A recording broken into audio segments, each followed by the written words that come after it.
Hey, this is Anna Imagination. Welcome to This Podcast is Not a Conspiracy. So I'm not sure if this particular video falls into the context of conspiracy theory, but in the chance it wanders into that department, I don't want to put myself in a box and go, oh, I can't talk about that because I'm not in that space. So I'm just putting myself in that space. But this is going to be more of a psychological analytical thing with human brains. And I really want to sit down and analyze this and pull this apart because this is really interesting. I'm going through an ethical trial right now, and we all are. And in my ethical trial, I'm being confronted with the question, where is the line drawn between helpful friend and enabling toxic, enabling codependent. And that's it right there. So I'm in this situation, and everything is fantastic on the surface. Everything's been wonderful, beautiful, and then a catastrophe hits. And this is something in our society, in our human experience that really is not talked about, and I'm tired of it. We're going to dissect it because I'm just sick of this reoccurring. And I think not defining it has caused so many problems for so many people. You have situation A, and we're all passing with flying colors on situation A. That's when everything is great. We're friends, everyone's getting along. And then situation B presents itself. And situation B, and we go, what are the rules? And there's a school of thought that says transfer A over to B. And then the other side of that is the fair weather friend factor. And I'm looking at this going, and then there's codependency. So now we're getting really sticky. And what I noticed is the key component of all of this is expectations of the sufferer. And for the record, the word victim means to suffer. So I'm going to use the word victim here. So expectations, victim expectations. Now, there's the word victimization, and I don't like to use that word for a lot of reasons. We're going to take a sidestep here because this is a component that needs to be added to this. So when you have an abuser, one of the abusers in the abuser bag of tricks, the abuser does a decoy plus red herring. And I know a red herring is a decoy, but I really want to use the word decoy here as an emphasis because it's a compounded decoy and it's a bait and switch. So it's a decoy bait and switch, okay? And it's compounded. That's really important that you know that they're doing it twice. And then it's opposite day, okay? Now, this is going to get really complicated because this is how narcissism's bag of tricks work. This is the abuser bag of tricks. You have a decoy and you compound it with a bait and switch and opposite day. This is why narcissism is so hard to identify, is because they compound they only have 20 tricks, but they compound them. And when you realize that they're compounding their bag of tricks, you're going, oh, I'm dealing with a decoy, a bait and switch, and it's opposite day. Okay. So the word victimization is an abuser's opposite day bait and switch and decoy in one. So I don't like to use the word victimization because it's their bag of tricks word. So now the word victimization is putting you in their point of view. So now you're looking at the situation as an abuser. So it's an abuser's point of view. Okay. And this is where it gets really difficult because and it's got a double-edged sword. Now, in addition to that, the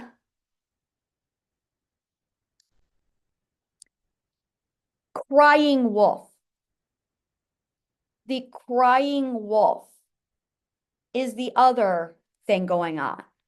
Now, there's two sides to this. The crying wolf is the woe is me when they're not suffering and they're creating their own problem. So there's problem creation plus crying wolf at the same time. And also, you have someone who is trying to say, you did me wrong. I want justice. And they say, well, you're just victimizing. So that's the complexity. And this is why it's such a difficult situation. So I don't like to work with the word victimization because that's the abuser's word for something that's legitimate, but it's also the same word for crying wolf problem creation. So they use one word for two completely different definitions, and that's their tactic. So I don't like to use the word. So you have the victim expectations. Now, there's and the rule book for this has been the problem. Now, the first thing is, are you empathetic? And what the question really is being asked is, what is the right ethical behavior, the correct and ethical behavior for someone suffering and having a problem? Now, the first rule of thumb is don't share your problems. Don't share your problems. And then the other side of that is, yeah, you should share your problems, but don't complain. And you can see where this starts to get sticky. Now, I come from the school of thought of don't share your problems, solve your problems, deal with them. So no one ever knows what my problems are because I don't talk about them. I never talk about them. Now, what ends up happening is because I have and it's not that I don't have problems, I don't tell people about them because it's not their business. And I don't want them to feel like ABC.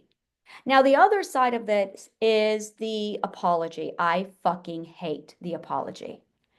When I do tell people about my problems to set their perspective right about me, they apologize. And I'm like, don't apologize. It's offensive and it's victimization mindset. It's actually a poor man mindset is to apologize to someone for their suffering.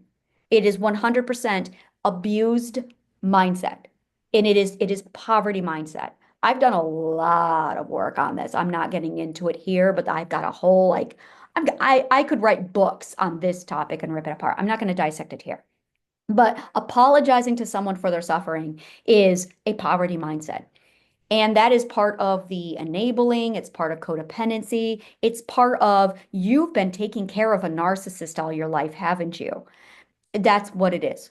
I don't touch that. So I don't share my problems. And then these people develop an opinion about me and it's wrong. So I'm going, you have a false story about me. And I am huge on you have a false story about me and you're being that's what prejudice is. Prejudice is developing a false story about someone. And so that's what I'm contending with is people are prejudiced. So then I'm going, how do I correct their prejudice? Now, this is the first time I've said the words false story about me. So I'm going, well, that would be a really great way to start is to step in and tell them you have a false story about me and you need to keep your prejudice off of me. And I'm going, how much do I set them right? So I try and explain my actual situation, and they've basically glorified me into the state that's not true. And I'm going, yeah, just because I know how to handle it doesn't mean I don't have those problems. The fact that I know how to handle it is a testament to my work and my psychology, so that people think A when it's not B. And this is where it's getting really, really interesting because I said that wrong. I know I did. When it's A, when it's not A. So I'm trying to now figure out the right formula to get out of this, to set it all right, and to correct it. And it's forcing me to dissect these really tedious, complex issues. And one of the things I noticed is when things go from A to B, there's these different mindsets. One of them is, I expect you to be beside me for this. Now, I expect you to be by me. And I'm going, well, I'm not leaving you. I'm supporting you, but I'm also not going to enable you either. So it's support without enabling. And that's where I sit. I sit in the I'll support you, but I won't enable you. And and that's it. It's like you're going to have to go problem solve, and that's it. It's I will not problem solve for you. That is your trial, is to problem solve. Your trial is to problem solve. That's not what friendships are for. That's poverty, is when you problem solve someone else's problem. So I'll support, I'll encourage them, I'll empower them. And this is it right here is I have my encouragement, I have my empowerment, and I have my wisdom. I can give you empowerment, I can give you encouragement, I can give you lessons. That is what I have available to my people. That is what's available when things are bright and sunny, and that is what is available when things are dire and terrible, is empowerment, encouragement, and lessons. And that is all. Because the trial is problem solve. The trial is problem solve.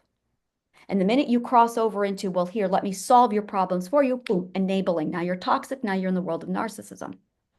So I have a very, very clear empowerment, encouragement lessons over here that I don't cross over into there. And there are people who go, well, if you're my friend, then that's not friendship. That's narcissism. Now you're practicing narcissism on me. And this is it right here is I can see this. I can definitely see where it's there it is right here. I can see it very clearly. And because we have this narcissistic expectation, and this is it, it's narcissistic expectations. And I don't play that rule book, not even a little bit. I'm so glad I'm having this conversation with myself because this is really solidifying it. And one of the things that the narcissist does is it uses guilt to make the person feel like you're a bad person for not helping them. No, no, that's again, that's that crying wolf problem creation and expectation victim. You have a lesson to learn. I'm not going to save you from the classroom. And that's really it. Save me from the classroom. No, you sit your ass in the chair. Mother Nature is working with you. And that's it right there. That's it right there. When you have a problem to solve, when you have a catastrophe, Mother Nature has you in her classroom. Yeah, I don't touch that shit. Oh, you don't fuck with karma. You don't fuck with karma. That's fucking with karma. So if I were to go in and save people from Mother Nature's classroom, oh, that comes back on you. That's called karma banking. Oh, I don't do that. That is fucking around with shit. That is what, and this is it right here. People don't know that karma banking is actually curses and blessings. That's what people don't know. And once you start to understand how karma banking works, it goes, oh yeah, this is really different. So yeah, I don't fuck around with, yeah, curses are actually, that's karma. That's a karma debt. Bottom line, that is 100% a karma debt. And that is a generational trauma of karma debt. That's what people don't know. Because you are still bringing in the advantage of you're literally farming the advantage of someone's unethic. Like that's going to come back and get you. Oh, so hard is it that like Mother Nature's coming for you. I am going to walk away from that. You have a lesson to learn. You have to set it right. So that's generational trauma, karma banking, and curses. Oh, yeah, we're going to get into that. So, oh, and the physics behind this thing is insane. Like, I'm looking at it going, I get the formula. So basically what it is, and I'll tell you what it is. Mother Nature has a formula, and the formula is life. It's literally the life formula. It's the God code, okay? And when you have the formula of life, you don't fuck with this. You fuck with this, and she's coming for you. And when she comes for you, you basically have changed the formula, and the formula is designed to come back to you because you reverse the mirror. That's the way it works. When you fuck with her formula, it turns the mirror so it goes back on you. So there's two ways you can do this. You basically have you are fucking around with the mirror and you've tampered with it, or somebody else has, your ancestors, and you're reaping the reward from it. So that's generational trauma, is if you are farming the advantage from someone else's unethic, farming advantage from someone else's unethic. Yeah, that's right. That's right. Yeah. Every person in America is now going, oh, like the white people standing on Native American land. Yeah, yeah, that's right. Yeah, that's called farming the advantage from someone else's unethic. Karma's a bitch. That's right. That's right. Yeah, that's right. That's a great example of it. So you have to set it right. And that's the question of how do you set it right? That's your trial. Every one of us has to set it right. Every one of us. Every one. And once you start counting up all the generational traumas and the karma debt, and you start weighing, yeah, this is definitely conspiracy theories. Yeah, this is definitely it. Once you start combining it all together and you start adding it up, and you start to go, oh, that's why I'm struggling in life. Yeah, you have really, yeah, you have a debt. You have a debt. And the people who are wealthy on the outside are rotting on the inside. That's the way karma works. And once you start to understand how all this comes together, yeah, yeah, there's a whole lot of nature laws. I call it the ethical law and natural order. And once you know what the law books are of nature, yeah, you really don't fuck around with those. And that's karma banking. That is exactly what karma banking is. It's you becoming aware of ethical law and natural order. And the 12 ethics are the ethical law and natural order. Consumption is Mother Nature's curse. You fuck with ethical law, natural order, you get consumption. And it stays with you until you set it right. And this is where I was doing the research and I went, is this another one of those? Is this another curse? The money curse. I don't like to use the M word anymore. I don't like to use it. Nope. I don't like to use it. I can feel it. Like every time you say the word. Now here's the other thing, and I'm gonna do a whole video on this one. What about you manifesting it?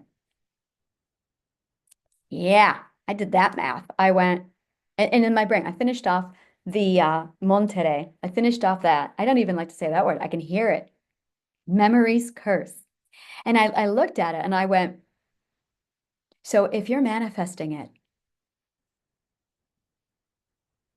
oh, interesting, interesting, very interesting. And the other thing is, I see people who are claiming they have it, and they're sitting there and they are working their asses off, and they work literally 60 to 80 hours a week. And they're going, oh, yeah, I'm rich and I'm so advantaged. And I'm like, yeah, you're just working yourself to death. Uh-huh. Oh, yeah. Oh, yeah, you're doing great for yourself. So it's really interesting to see how people have that all in there. It's very interesting. Yeah, really interesting. So I'm going to call this one food for thought. I'm going to call this one food for thought. Just something to think about. So the way perspectives work is you want to drop just some data in there. You need data. And there's a couple bits of data that when you get it, it changes things. And that's what I mean by the Roman factor. You need the Roman factor. That's the big one. You need the Roman factor. I'm going to get a lot into the Roman factor and really delve deep into what that is so you guys have a much better idea as to what you're dealing with the Roman factor. In fact, that's probably going to be my next video, is ripping that thing apart. So thank you so much, and may the kindest of words always find you.